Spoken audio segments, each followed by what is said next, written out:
Hi, Carol. Good afternoon, everyone. Thank you all for being here with us. My name is Betsy Fischer Martin, and I'm the Executive Director of the Women in Politics Institute here at AU, and we are delighted to have you all with us this afternoon to discuss our new Gender on the Ballot research we're calling Stepping Up and Standing Out Women's Political Participation in 2020. So with a spotlight on women candidates and women voters in this year's election, we wanted to go beyond the data that exists out on turnout rates, on how women are voting, and look at political participation overall. How are women engaging in the political process and making their voices heard even beyond the voting booth? So who are these women? Are they volunteering for campaigns? Are they contributing to candidates? Are they showing up at marches? And if so, why? And what's motivating them to do that? And if not, why not? What is out there that are holding some women back from becoming more engaged in politics? So Gender on the Ballot is our 2020 partnership with the Barbara Lee Family Foundation, and we are delighted to have my partner in this project, Amanda Hunter, in the middle there with us today. Also on the panel, we have Kate Jeffers, who is our polling partner with Benenson Strategy Group and has done a great job working with us on this poll. And we're also pleased to have Alexi McCammond of Axios here. She covers politics for them, has been traveling a lot covering the campaign, and wrote a piece based on the research just this morning on Axios. So first we're going to get an overview from Kate on the findings. We will talk a little bit on the panel about some themes that emerged in the poll, and then we will save plenty of time for your questions. So with that, I'm going to bring up Kate. Thank you.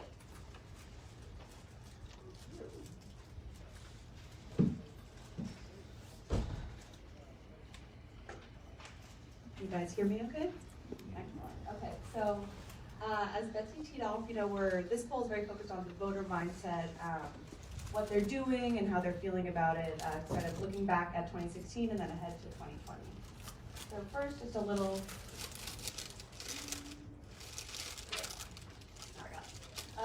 looking just a little bit at the research methodology. This past December, we conducted 800 online interviews among likely 2020 general election voters, and these people were screened on their likelihood to vote in the presidential election.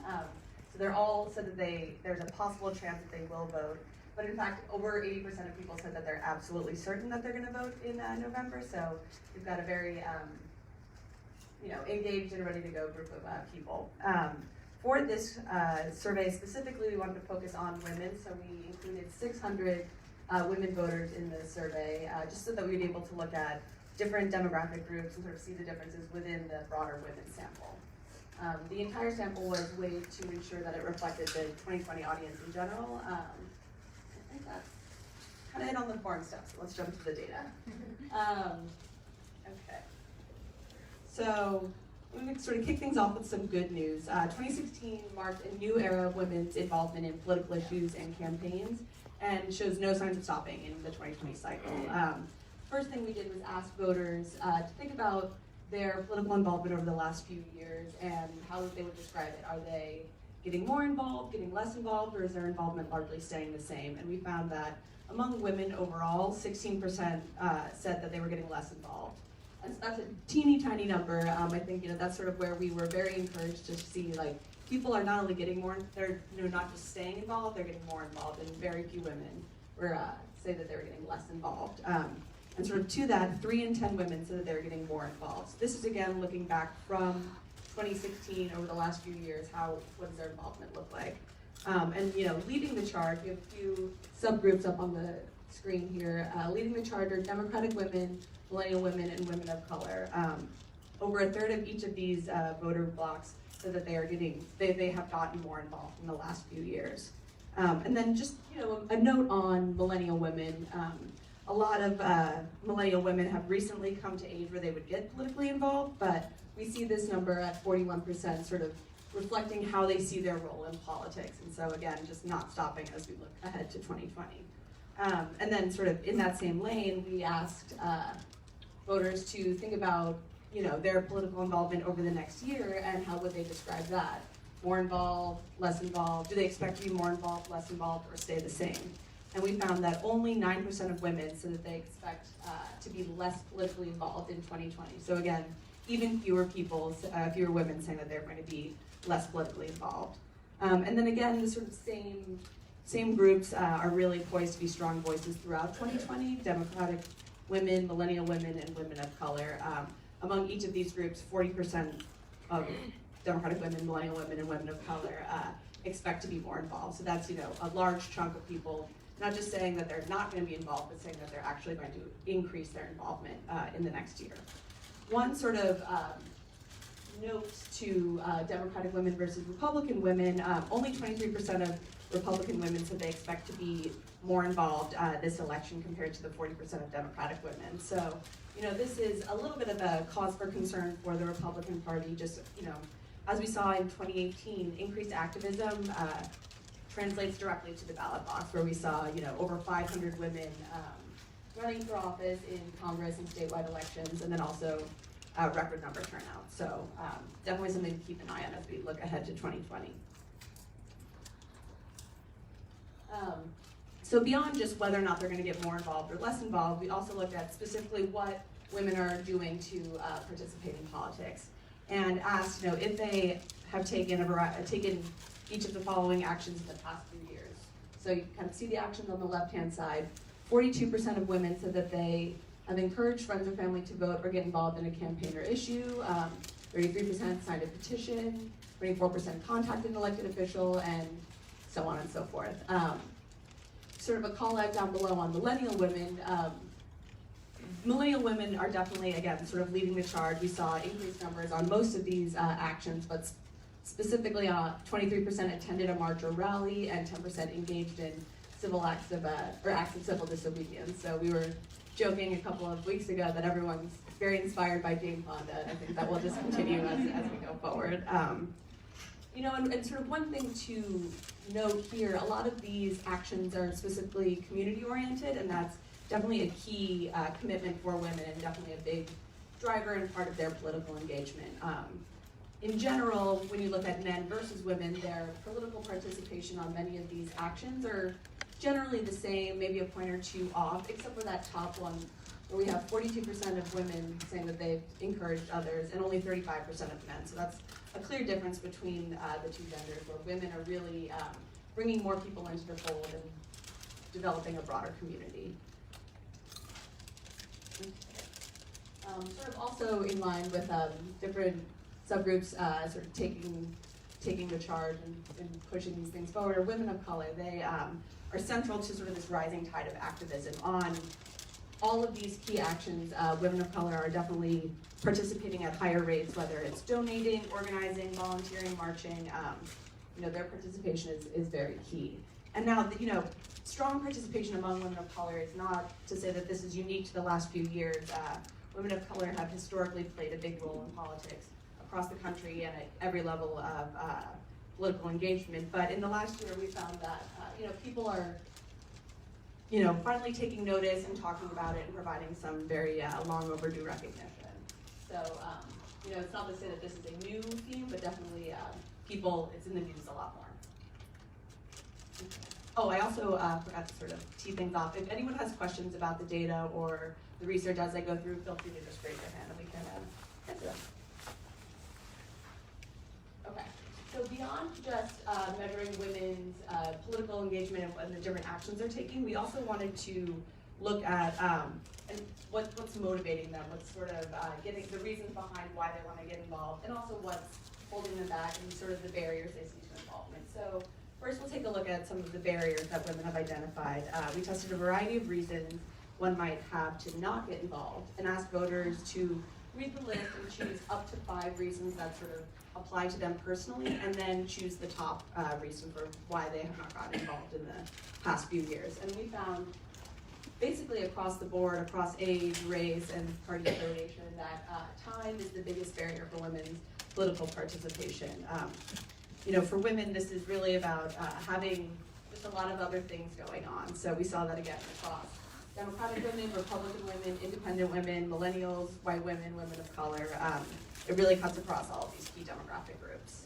Okay, can you clarify on this?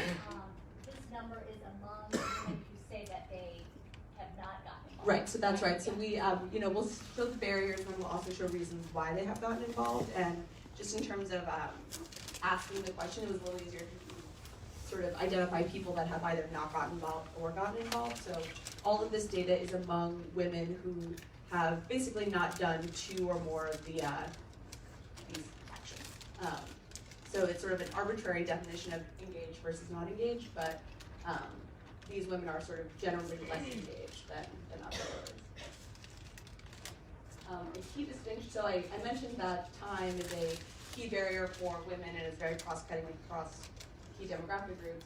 A key distinction between women and men is that time is not a giant barrier for men. Yes, money, in fact, is a much bigger barrier. So, when we looked, if you sort of look at the data here, we, again, 22% of women identified, I'm too busy working and they're taking care of my family as their top reason for not getting involved. And then among men, only 7% said that, but, only 12%. Another one of the barriers that we looked at was, I don't have the money to make a difference on political issues. Now, as you can see, women, that's sort of a middling barrier. Not a ton of people identified it as a key reason to not get involved, but among men, this was the top reason that they didn't get involved. So, we were sort of talking about what this means, and to me, this data suggests that, women look at what they have to offer, whether it's time, money, relationships, and they don't see the perception of not having enough money to stand in their way and be an obstacle for political engagement. Less than $50,000 a year or over $150,000 a year. So it really isn't about whether or not you have money, but really the time to dedicate yourself. And then one more barrier to go through, and then we'll get to the more positive things. But the other big distinction between men and women is this confidence in their own political knowledge. On the left-hand side, you'll see news consumption between men and women, and generally speaking, the news that they consume every day is basically even. You'll have it across a variety of platforms. 21% of men and women say that they watch broadcast network news once a day or more, 16 and 19 for cable news, and so on. So pretty comparable news consumption. But despite that, women are 3 times more likely than men to choose, I don't know enough about political issues to get involved as their top reason. So this is really pointing to a dynamic that I think we, hate to admit, but have seen in a lot of different instances. Recently on the national stage, Amy Klobuchar sort of called out Pete Buttigieg about, would a woman with his experience be on the debate stage right now? So I think it's definitely a conversation that more and more people are having, but it's sort of, starting to see those numbers. So we have to continue to build confidence in women as they get involved. Okay, so now the positive things. Why do women get involved?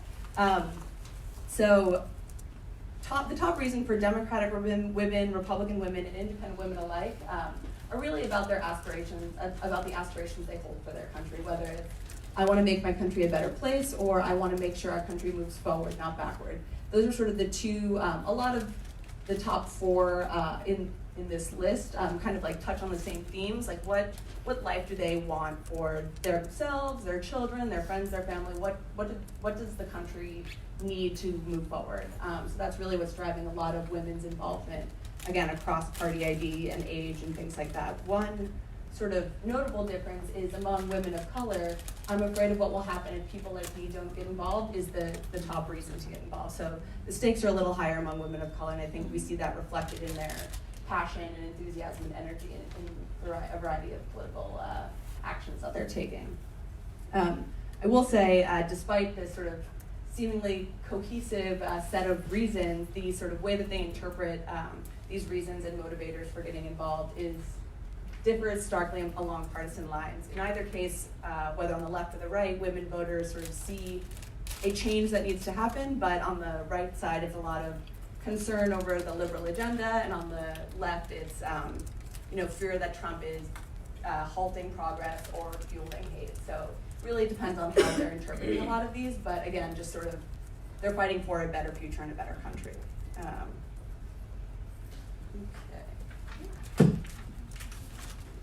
And then finally, at the end of the survey, we asked all voters, would they be more or less likely to volunteer for or donate to a variety of candidates with different qualities. Up here we just have the data for a woman candidate, but you can see that women are inspired by other women's political involvement, whether that's getting involved in organizations or running for office. So, when they see other women on the ballot box, it does make a difference, not just who they vote for, but also inspiring them to get involved. This isn't, the way the question was asked is not who would you vote for, but who are you more likely to volunteer for or donate to. And 43% of women say they're more likely to volunteer or donate to a women candidate. And then again, in sort of these key subgroups that we've been carrying out for this whole thing, over half of Democratic women, millennial women, and women of color say they're more likely to be inspired by a female candidate. So that is sort of a quick run through, and then we can talk through some of the themes. You guys have any questions?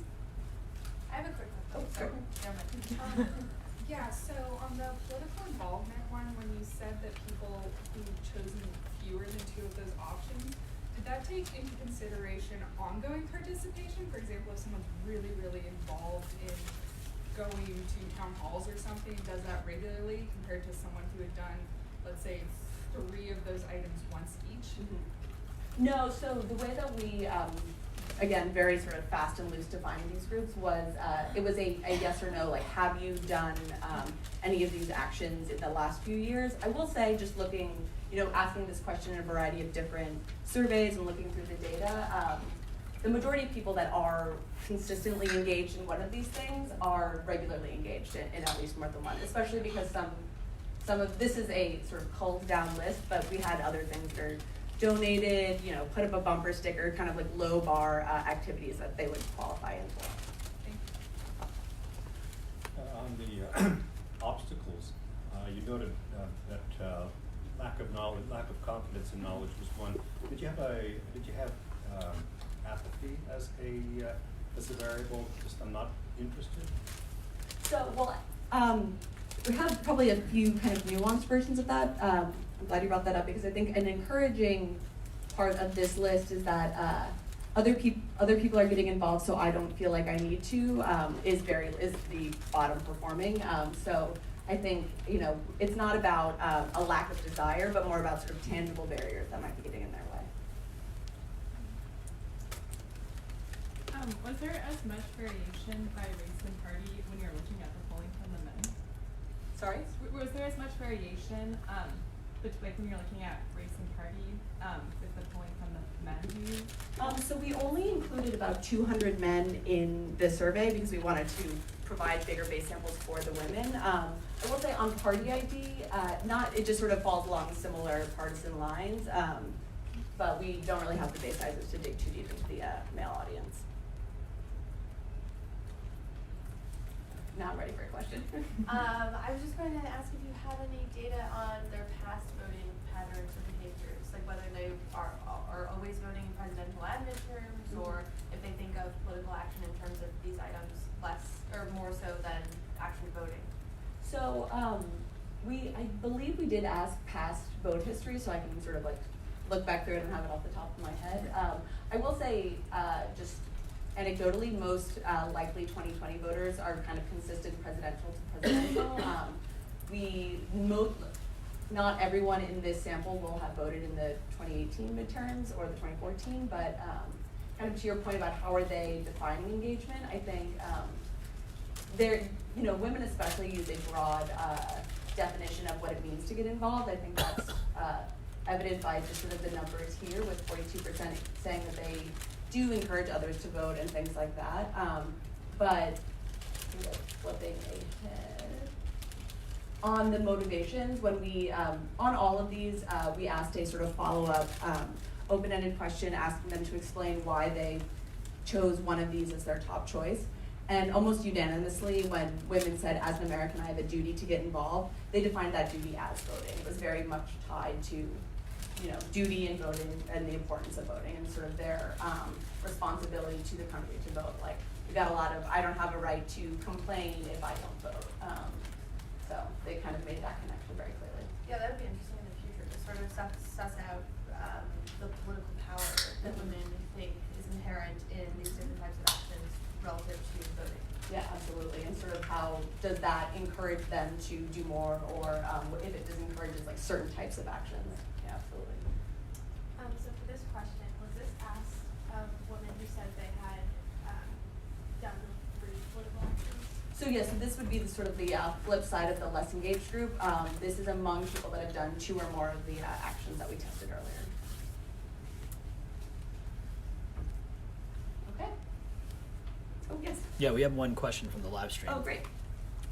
What percentage of women who self-identified as not getting involved in politics in 2020 cited organized voter intimidation against minority groups or fear of being subject to physical violence themselves or their families as part of the issue in light of this I would era? have to sort of run the crosstab on that. I know that's sort of an unsatisfying answer, but if you email it to me, we can definitely get the answer to Yeah, that. sure.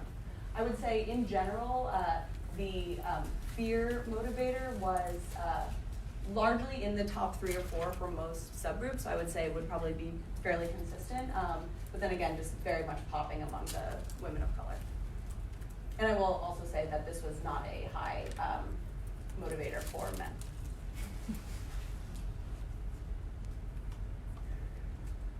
Okay. Thank you, Kate. Thank you.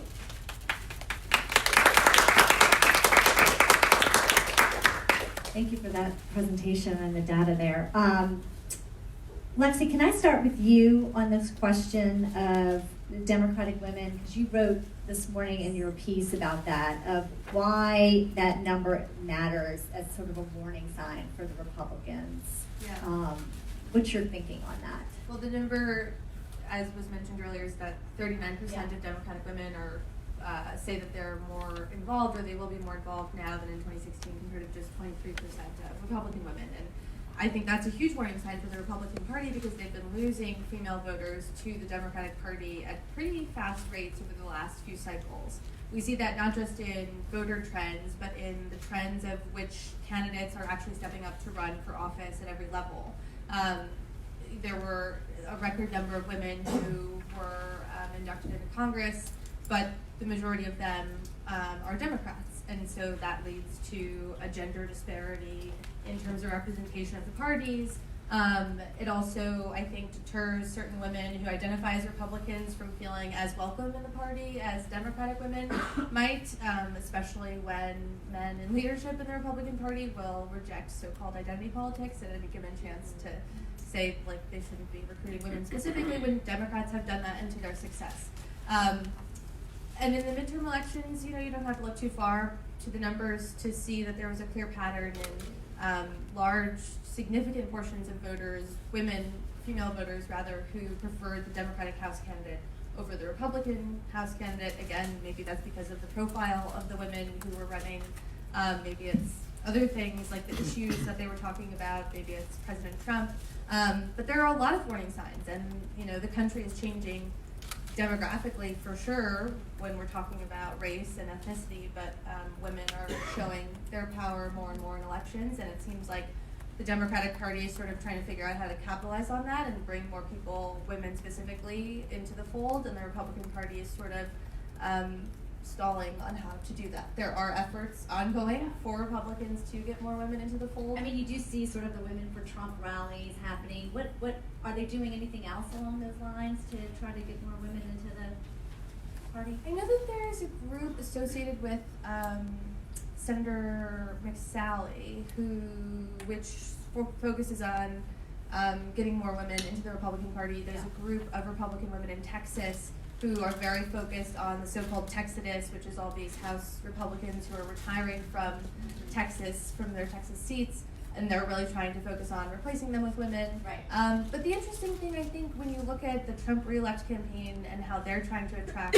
female voters, is they talk a lot about the economy. Mm-hmm. And when you talk to the Trump campaign about how they're attracting female voters or people of color, they often rely on, we're spreading a message of the economy and how women and people of color are doing so much better in the Trump economy than they were under President Obama. And that's just sort of like a one-size-doesn't-fit-all message, and the economy might be great, and you might have record low unemployment numbers that you want to tout, which is fine, but that's not going to inspire women or people of color. Like, that's not enough to inspire them to come into the fold and not just vote for the candidates, but feel like a welcome member of the party.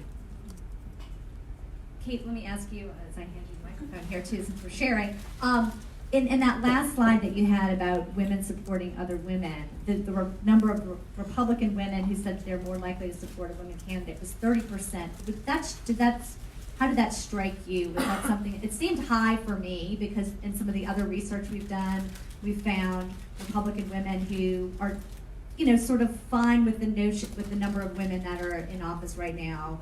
One of the polls we did last year was sort of, basically, it's okay that, women were at 19% in Congress and among Republican women. It was like, that's fine. So does the 30% number surprise you at all? I would say it does and it doesn't. I think I wasn't surprised that the Republican number was much lower, just because, we were sort of talking about this a little earlier. Republican women and, older women, white women, kind of demographic groups that fit within the Republican Party, really don't want to rock the boat at home. So a lot of women in general, regardless of party ID, kind of vote alongside with their husband and, just sort of follow suit within what's happening within the sort of family home. So I think, again, they're not, looking for sort of an untraditional type of candidate. And I think, talking about the poll we had previously done on electability, I think women of all, especially Republican women, but they're sort of questioning, like, oh, do I, want to stick my neck out for a female candidate if I don't think she's going to get elected? So I think it's a little bit more of a tense conversation for Republican women. And then also just sort of thinking through how, the question was asked whether it's to donate or volunteer for. We did see just lower engagement among Republican women across the board. So I think with that in mind, it's not surprising that they're much lower. But sort of to your point, it's still a third of Republican women saying, like, I will support a woman candidate. And I think, to me, sort of arguing both sides, but it's my diplomatic answer. But I think kind of going back to the community point for women and how they really see that as an integral part of their political involvement, I think they are probably inspired by a lot of Republican female candidates that are running or have been in office for a long time. That kind of gives them, it inspires them and sees their political identity and kind of plays that identity politics for them a little bit. Amanda, you guys at Barberly Family Foundation have done a lot on sort of that modeling component that Kate is talking about too, seeing women out there in front. I mean, we were talking earlier today about the New York Times endorsement of the 2 women running it. What impact does that have on other women for engaging in politics and also for running themselves? So at the Barberly Family Foundation, we've studied every gubernatorial race involving a woman since 1998 on both sides of the aisle. And what we found, and you can just see it if you look into it, in states where there's been a woman governor, it often opens the door for another woman governor. And that's because there's what we like to call an imagination barrier for a lot of voters. And when they see a woman in executive office succeeding in the job, it breaks down those stereotypes in their mind. And that's something that we're looking at in 2020. There's obviously a very gendered expectation of what a presidential candidate looks like, and that's an older white man, because for hundreds of years that's what we had in this country. And there's also a commander-in-chief stereotype. But at a state level, there's still the emergency management component and other issues that folks have to be convinced that a woman will be able to handle. But then once they see one woman, like in Michigan, for example, with Jennifer Granholm, it opened the door for Gretchen Whitmer, who was often compared to Jennifer Granholm, even though the main thing they had in common is that they're both women. So, and one quick note on the Republican piece too. We did research in the end of 2017 and found that women on both sides of the aisle had a lot of advantages with voters. And voters on both sides of the aisle said they were more likely to vote for a woman if they believe that a woman serves differently when she's in office. Well, I mean, to that point, though, too, on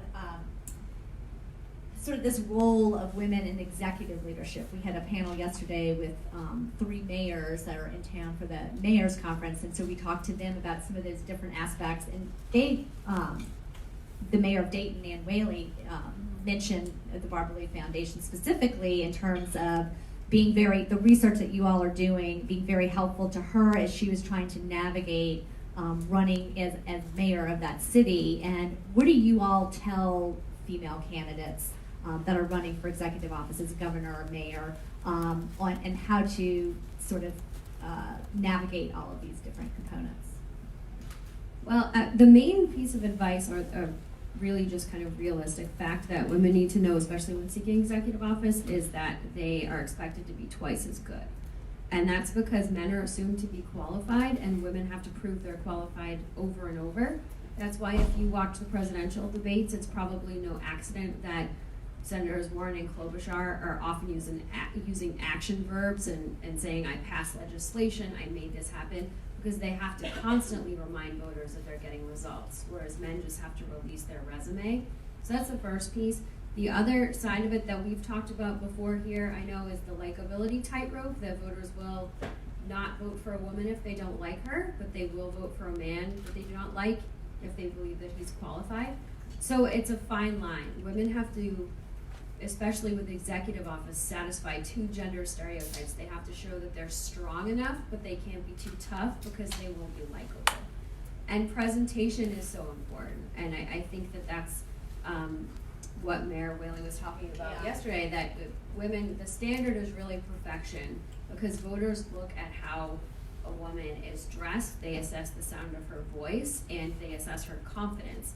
They assess a woman's confidence in less than 30 seconds, and if they don't think she's confident, they're not going to like her. And also, women have to be very prepared. If a woman makes a mistake on the campaign trail, or if her campaign makes a mistake, she pays a much higher price because voters assume that she's not qualified and learning on the job. So that's why we see a lot of times, and we thought about this with the confidence differential in this study, that women are often almost overqualified when they run for office because they have to be that much more qualified to convince voters that they can do the job. Lexi, how have you, as you're covering this campaign though, how have you seen some of those issues play out among female candidates in 2020 here? Well, the big question that we were all asking ourselves in the media at the start of this cycle, obviously after 2016, was will those mutters of, oh, there's something I just don't like about her, that we heard from so many people about Hillary Clinton in 2016, continue and apply to the several women who are running in the Democratic primary this year. Obviously, there are only 2 left now. But that was the big thing we were all kind of looking out for, because then that would raise the question about sexism in the country and how sexist are voters actually, if suddenly there are 5 women to pick from and there's something you just don't like about all of them, but you can't put your finger on it. That didn't totally happen, right? Warren has been in the front-runner seat, or one of them, for a while now. Klobuchar just got the New York Times editorial board endorsement. But you do hear from voters, I will say I hear a lot from voters who are excited about voting for a woman, and older women especially, who say things like, I just really want to have a female president once in my lifetime. The flip side, of course, is like I've had conversations with many men who are like, I love Elizabeth Warren, but like none of my friends are going to vote for her. Or I really like Amy Klobuchar, but they'll say things like they like her because she's like pragmatic and serious. You know, so it's almost like she has They like her, but they might not necessarily vote for her because they don't think she can win. Right. Yeah, exactly. And the conversation about electability is important because it has to really explore whether or not it's influenced by likability. And when people say things like, oh, well, I think Biden's the most electable because he has the best chance of beating Trump, how are they getting there? How are you defining what it actually takes to beat Donald Trump? And I've talked to voters about that, of course, and they talk a lot about someone who is more moderate, who can appeal to, you know, disaffected Republican voters who went to Trump in 2016 but aren't totally happy with him. But that obviously takes a certain type of personality that might be easier for a man to exhibit if you're standing on the stage against someone like Donald Trump, who, you know, says what he said about women, and just, you know, the physical difference between he's kind of tall and, you know, the women are not as tall as him. So it's interesting to think about because we have had this historic primary in which more women have run in a Democratic primary than ever before, but it still just kind of feels like the country isn't totally ready for that. Right. And Kate, let me ask you from a polling perspective. I mean, my opinion of this is that, you know, in this election, voters are very highly motivated by, Democratic voters are highly motivated by the general election in terms of defeating Trump. It seems to be much more so than other elections. That seems to be a high motivating factor on who they're going to support. And so essentially we've turned voters into political pundits, right? And they're having to ask themselves, is this person going to be able to win?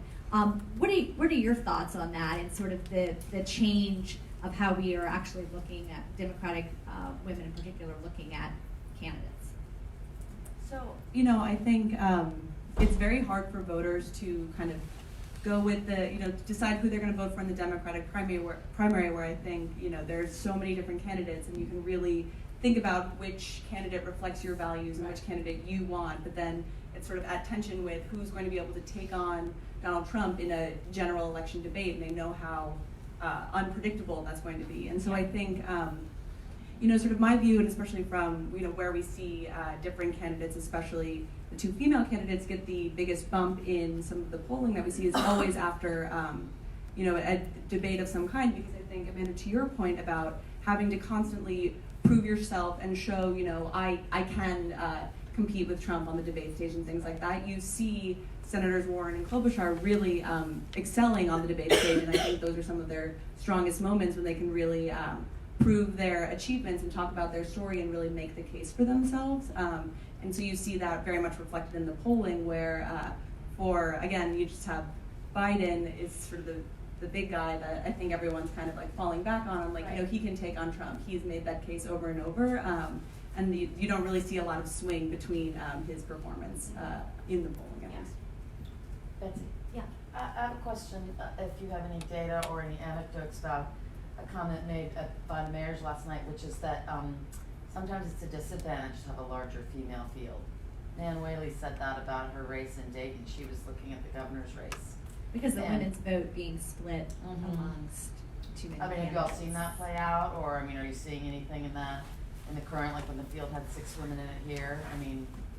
Well, I think for us, we always are quick to caution that women don't always necessarily vote for other women too. So they can't take that for granted, that women aren't usually monolithic when they vote. But also what is interesting is when you have multiple women in a race, it takes out the tokenization factor and allows voters to look at them for their agenda and other attributes and not just the fact that they're a woman. And we've also found in our research and experience that voters really don't like glass ceiling language. So if people are messaging around like, oh, if we could just get the city council to be majority women, that would break a record. Voters want to know what you're going to do for them, and they don't care if it's going to be something that will be an accolade for you. So we found that is actually annoying to voters when you use that kind of messaging. I want to go to audience questions in just a minute, but I want to ask you also, Amanda, while you have the mic there. When you run an institute about women in politics and your mission is to close that gender gap in politics, you're always thinking about, how do we get more women to run for office? And I think one of the encouraging things in this poll is sort of that gateway component of, the more women are involved in politics, participating in politics, working for a candidate, volunteer, talking to their friends. Is that a gateway then to have them actually run for office themselves? What have you all found about that in your research? Yeah, we've definitely seen that play out in the 2018 cycle. In particular, there were so many candidates who were successful because they were activated into politics when they saw the impact of an issue. Right. And our research shows that, voters like when women run because they see the impact of an issue. We're thinking about Lucy McBath and Lauren Underwood, who I know has a connection here, and Katie Porter, 3 examples from the current Congress who maybe were not groomed for a life in politics like a lot of men were, but were activated by something that affected their lives or their community. Voters really like that authenticity, and that seems to be what we're seeing now with women's activation. Maybe they start out marching and volunteering, and then before they know it, they're running for office. Yeah, I'll actually say, sort of connecting something back to the data point, that 42% of women that said that they have encouraged other family and friends to vote or get involved. In a recent article in the New York Times that sort of dug into different other women at lower levels that have run for office. And one of the questions that they asked was, why did you do it? And almost every single woman started their response saying, you know, friends and family or people around me told me I should, or something happened and I was encouraged to do it. So it's definitely this sort of community aspect of people are either getting involved and seeing the impact they can have, or getting encouraged by others that are doing the same. Great. So we have some time for questions out here. So if anyone has any other particular questions about some of the themes we've raised, other data in the poll, please raise your hand and feel free to ask a question. Anyone? Yes, China. Hi. Thank you all for coming out today. I just wanted to ask, was there a difference in the research between women coming out for local elections versus national elections? So we didn't actually really dig into local versus national too much. We were really focused on the 2020 cycle, particularly the presidential election. But I think, you know, because this sort of community thread is pretty evident across many data points, I think, you know, it really could be local or national. I think you can kind of extrapolate to either end of it. It's just really like where your community is. Are you getting involved in local politics as a group, or are you know, marching in the streets against the White House? So I think, you know, it's that community feel wherever you see it. But that's a good question too, in terms of, you know, what are the issues that are motivating women? Is it something that's very localized, or is it more national? So maybe an idea for our next poll. Thank you, China. Yeah, Sophie? Well, given what's happening on the Hill, even as we gather, I wonder if anyone at the table has any thoughts on what the, I guess you would say, anticipated outcome of this trial, what effect that might have on the female electorate. Either Question. What you Pass the microphone. Yes. Well, I think that some of the most interesting voters to focus on that I have not focused on enough are the Trump 2016, Gretchen Whitmer 2018 voters, or similar in other battleground states like Wisconsin, Pennsylvania, folks who switched to a Democratic candidate or supporting a Democratic candidate in the midterms after supporting Trump, and especially if that candidate were a Democratic woman. I think it's too early to know exactly how impeachment is going to play out on the trail, but we were talking about this before the panel got started, that anytime I'm traveling, like, you never hear it from voters. You can't be at an event without hearing someone raise their hand and ask these deeply personal questions about healthcare and how they're one accident away from going bankrupt, or talking about stitching together 2 and 3 jobs to pay for childcare and their, you know, 2 children. Rarely, if ever, have I heard a voter raise their hand and say anything about impeachment.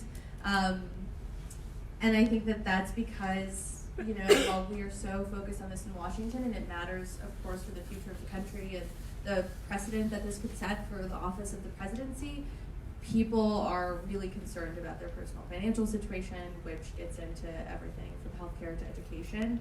And I think women especially care about healthcare and education even at higher rates than other voters.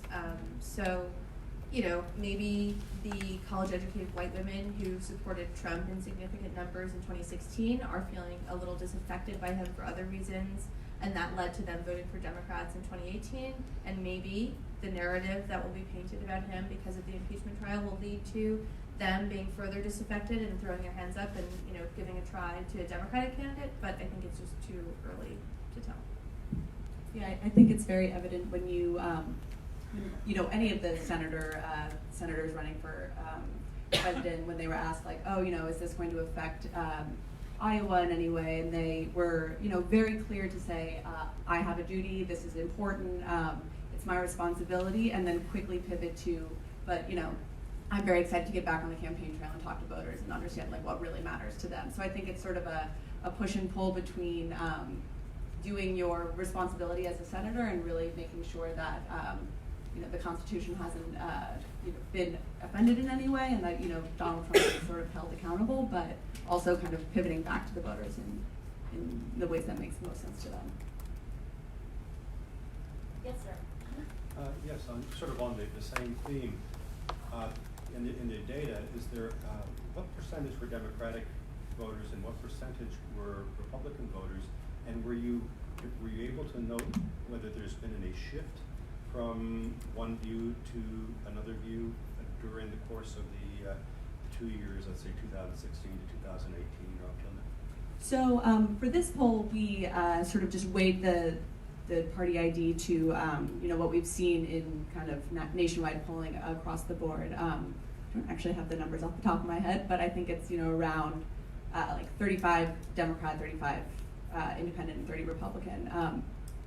I will say, sort of as we've kind of tracked, maybe not back from 2016, but around there, the number of independents has slowly creeped up from, you know, 33 to now 35, and I think this survey itself was conducted online, and that's sort of where we see a lot more people identify as Democrat or Republican because they're not talking to a person on the phone.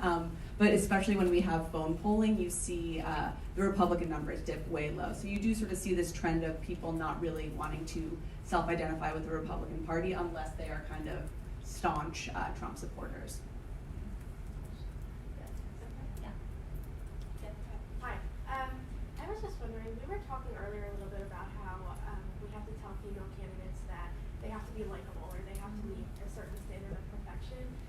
Based on all of your experiences, do you think the two female candidates at the presidential level, if they are the nominee, do you think they're going to have to meet any unique standards or qualifications going up against Trump? Well, I think partially because we've never had a successful, well, I mean, won the popular vote, but not a successful female presidential candidate. So there is that imagination barrier, and the fact that any woman has to prove that she's strong enough. So that means getting over the fact that there's never been a woman commander-in-chief of the military. I think even if a woman had a lot of military experience, there still would be a barrier in voters' minds about that issue. So any woman, both of the women that are currently in the race are arguably very qualified, but any woman in that position is going to have to satisfy both the male and female stereotypes and have to really make sure that not only is she twice as good, but her campaign is twice as good. So we talk a lot about how Elizabeth Warren gets a lot of attention for her selfie lines, and it's a really great way to connect with voters. And I'm a nerd about logistics, so the New York Times did a really cool, like, animated thing about how she does it, which I recommend if you haven't seen. But if, God forbid, there were a problem with that selfie line, you can bet that that would be the headline for the Warren campaign for days, and they would have to spend days defending themselves against that instead of talking about policy, because that's what happens when women run, especially at a high level. They pay a higher price for any mistake, whether it's their fault or not. And certainly how a candidate runs their campaign is an important way to judge what kind of a politician they would be in a role, but men are able to kind of laugh off a lot of gaffes and mistakes a lot easier. So any woman is going to be held to much higher standards, not just for herself, but on how her campaign is run, if there's an issue with her campaign staff, any kind of logistical issues, all of those things. And to your likability point, I think, and this might just be my optimism talking, but I think Senators Warren and Klobuchar do a really good job of just being authentic, especially in all of the debates. And I hope that you know, whoever the candidate ends up, if it's either of them, that will sort of be a strong point for them in their debates against Donald Trump, because they have, you know, very much shown their personality and through it a lot of their strengths. Yeah, and I will add one more thing on that note, that both senators have very effectively used humor, which can be an effective tool for women. We have a great blog about it on Gender on the Ballot if you want to read it. But women have to be careful in the way that they use humor. If you see, like, Hillary Clinton on Saturday Night Live, she was never the jokey one in the sketch. Women are usually still playing the politician in the sketch and being serious, and someone else is making the jokes. They can't be too goofy. So they even have to be deliberate in how they're using humor, but we do think that both senators have been very effective in the way that they've made some witty barbs and jokes on the debate stage. Klobuchar likes to grin. Yeah. I was wondering if anyone has had experience either with numbers or narratively on how effective the message of pushing back on these stereotypes or double standards is. Is it effective to reach people by saying, don't judge this male or female candidate using double standards, or is it better to focus on the positives that a woman can bring? Well, so I think, again, kind of pointing to the last debate, I think, again, my own personal opinion, the best way to do that is just with facts and your accomplishments. And so when Senator Warren sort of pivoted to the stage and said, I think I'm electable because the only people on this stage that have won every race are the women. That kind of implicitly sort of says, like, don't have this double standard, but explicitly says, I've won all of my races, so I'm clearly electable. So I think it's, sort of leading with a fact and then just sort of not focusing on the double standard, but sort of neutralizing it in that way. Yeah, and we haven't looked at that. We'd like to look at it. It's very complex to study, but we do know from our focus groups that voters don't like anything that can be perceived as whining or blaming. So if women are going to confront anything, they have to be careful not to paint themselves as a victim or be blaming somebody else. Yes, ma'am. So, I'm from Europe, from Hungary, and it's very interesting to me to see it here. In Hungary, I was the Deputy Secretary of State responsible for gender equality, and that's why it's very interesting to hear your views on women's political participation. And I'm just listening to the results and the composition of voters and so on, and my impression is, I'm just speaking about my first impression, is that we've been speaking about, all of these things that you're mentioning, that women have to be more sensitive, how they should look like, and so on and so on. So just my impression is that it is not changing, or this was the issue 15 years ago, and even today we speak about the same things. I feel it a shame because on one hand it's a responsibility of the whole society, how we teach ourselves, how we try to make women more sensitive, or just to know more about politics and about our role in the society.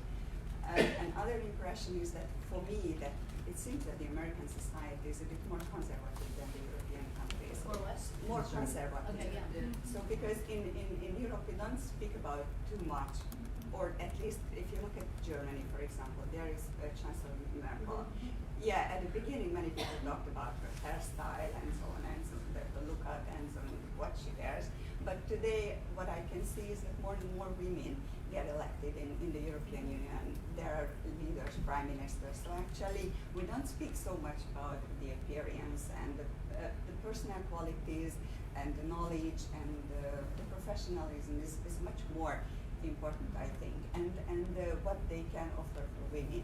So I remember when I was here 2 years ago, many young women were very enthusiastic about Hillary Clinton, and they expected so much, just like people expected so much from Obama when he was elected. But what he did for the Afro-American people, or what these people can do for their own groups, let's say. So it's not always clear. So actually, I don't feel in these campaigns when I listen to female Democratic candidates, what they can offer to women, how they try to translate their experiences, how they want to change the American society in favor of women. This is missing for me from the debates. Maybe I missed the points, but what you don't speak about it, or that's what we emphasize more in the European Union. This is my opinion. What kind of society we imagine for women? That's, I think, very important.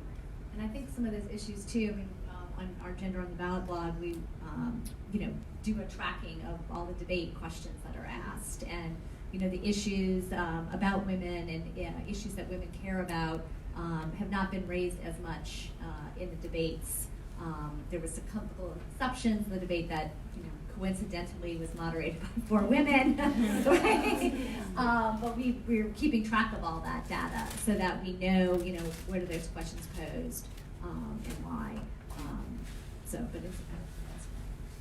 Well, I do think it's interesting compared to 2016, of course, just because it was only Hillary Clinton and Bernie Sanders. I think and it was such a historic moment for the country to see a woman coming so close to capturing the presidency, that was just like part of her shtick in a way that it just hasn't really come up in this primary cycle. I think it's because there are more women running, because the contrast doesn't have to be so explicitly dependent upon their gender. They can talk about many different things, but I think the one interesting difference between 2016 and 2020 is that you hear a lot more about Black women and issues that affect Black women. You hear that from the male candidates and the female candidates talking in a really intersectional way about their healthcare plans or environmental plans or economic plans and have specific carve-outs for what that means for Black women and what that would mean for, the future of the country for Black women and their lives in the future. And so that's been an interesting shift, because in 2016 that wasn't really a conversation that the country was having, let alone Bernie Sanders and Hillary Clinton. It's at least at the length that we're having now. Yes, ma'am. Yes, I have a question about women on the ballot. Do you think it is such a hard pill to swallow because of the fact that we just had a Black president? I mean, a lot of people in my circles talked about, when Hillary Clinton ran, she probably should have stepped back and allowed a white man to run, because we just had a Black male as president for 2 terms. Maybe there'll some fatigue, like the white man have his say so, and then, I mean, so do you think that has any play on it? Because, several years ago we were talking about the same thing, that a Black would never be president. And so I'm thinking the minority syndrome. Right. Is that a syndrome that, hold on Well, for we a do minute. know historically that elections would usually flip-flop from one side to the other in terms of people supporting someone who maybe the opposite of what you had in terms of presidents. Almost an overcorrection. Yeah. Well, and we like to point out that in the 2018 midterms, a lot of the most exciting candidates that were successful were women of color, and the candidates that energized voters, that motivated them to get involved and go to the polls, and upset candidates like Ayanna Pressley in my hometown of Massachusetts, were the narrative was she's going to lose, she doesn't have a chance, and she put her head down, she organized, she had a great campaign, and it was a huge upset. So I think that we like to remind people that there were a lot of races like that in 2018 where there were plenty of naysayers, and it turned out that those naysayers were not in touch with actual voters in the community. And we hope that we see that trend continue with women, because it does seem like, from our research and just what we've seen anecdotally, women have been able to connect with voters and motivate them in a different way. And that's kind of been an interesting departure from expectations at the start of this cycle, because of the 2018 midterms and the profile of candidates who were really exciting and who did win their elections, which were mostly women of color. As you mentioned, I think a lot of people thought, because of that and for other reasons, Senator Kamala Harris would have been the nominee, like hands down. Everyone was very excited about that. She had a wonderful launch. She got a lot of people out and a lot of attention. She raised a lot of money.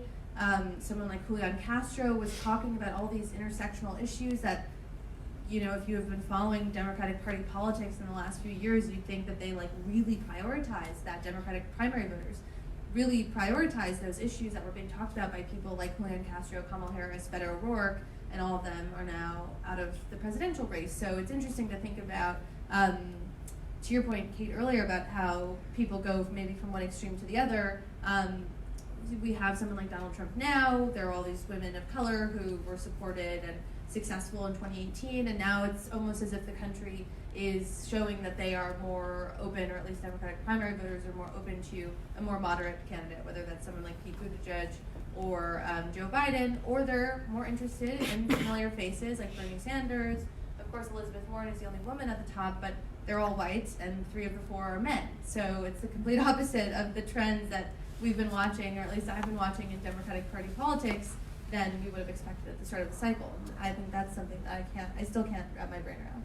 Yeah, Well, but I hear you what you're saying, but back then I heard a lot of folks say if Hillary Clinton was a man, she would have won.